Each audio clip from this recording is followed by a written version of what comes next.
Today I'm giving my buddy a drop fade. If you want to see the final result, make sure you stay tuned all the way until the end of the video. I like to start every haircut by combing down my client's hair with the grain. It lays his hair down naturally and makes it a lot easier to cut. I'm going to start off this haircut by using the number 4 guard to take off some of the bulk from the side of his hair. This is an important step because it cleans up your canvas and makes it a lot easier to fade his hair. What you're looking at, bud? Now with no guard and the lever fully closed, I'm going to set my first initial guideline. I'm going to start in his temple area and I'm going to start to drop the fade as I work my way towards the back. Because after all, this is a drop fade. By the way, I did zero gap my clippers and I would highly recommend that you do it as well. Next, I'm going to set my second guideline by opening my lever fully and going up about half an inch up my initial guideline. Then right after that, I'm going to close the lever halfway and start flicking out at that bottom line. I like to start blending right after I make my guidelines because it saves you a lot of time in the long run. Bro, I had the fucking weirdest dream after I texted you, bro. Bro, I had a dream. I was hanging out with Olivia, and for some reason her dad's fireman friends were gonna cut my hair instead of you. And the whole day I spent just trying to avoid them. I was tripping out so hard. I was like, yo, I don't even think they know how. I was like spamming you. I was like, yo, bro, please cut me. And they're like, oh, we're on busy. And then right before the firemen were about to cut my hair, I just woke up. Now with the lever fully closed, I'm gonna start flicking out at that bottom line. Use the corners of your blade and don't forget to relax your wrist. Now I'm going to use the number 3 guard to start to blend the hair from the side of his hair to the top of his hair. After that, I'm going to use my number 2 guard fully open and start to blend into that number 3. Use your corners to lighten up some of those dark spots.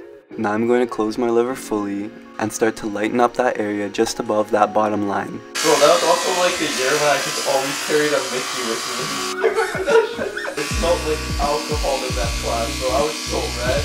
Bro, she knew every time. I was freaking out in her class. She said I was like pale. Now I'm going to use the number 1 guard fully open and start to blend into the number 2 that I just previously cut. I'm going to go up another inch, but I'm going to make sure that I don't create another guideline. All I'm doing is using my corners to get rid of any dark spots and blending into that number 2. Now I'm going to close the lever fully and start to flick out at that bottom line. This step softens up that bottom line and makes it easier to flick it out later.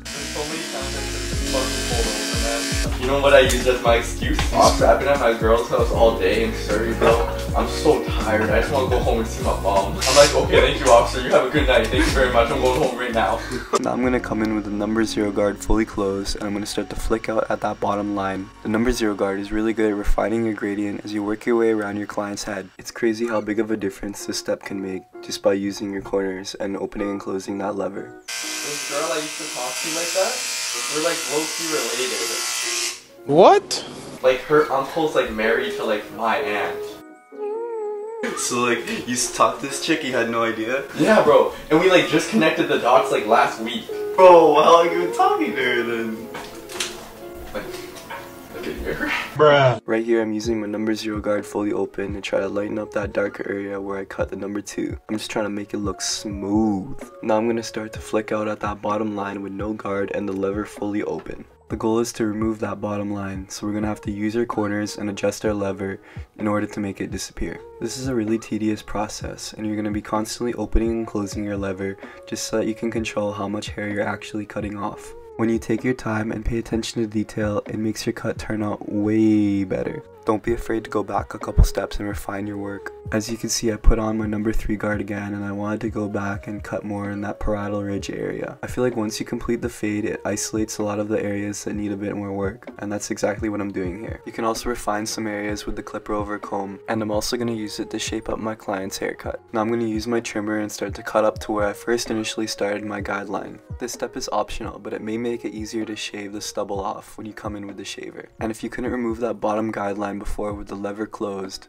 now is the time to do it. While the trimmer's in your hand, it's a great time to start the line up. I like to start off with the C cup. Make sure that you use your corners and that you take your time, because there's never a rush when it comes to the lineup. Now I'm going to come in with my shaver and go up to just right below where I started my initial guideline. Use the corners of your shaver the higher you go because you don't want to create another guideline. If you do, however, it's not that big of a deal because you can always use your trimmer to get rid of it. We're pretty much done the haircut now, but I wanted to go back and refine my work by using the scissor over comb to get rid of any dark spots that I thought I could see. Scissor over comb is probably my favorite part because it gets the fade looking blurry. Alright, that's pretty much it. This is our finished product. you made it all the way to this point, thank you so much for watching. If you enjoyed the video, please give me a thumbs up and hit that subscribe button if you want to see more content just like this one. Peace out guys, have a great day. Always remember, the mic got you.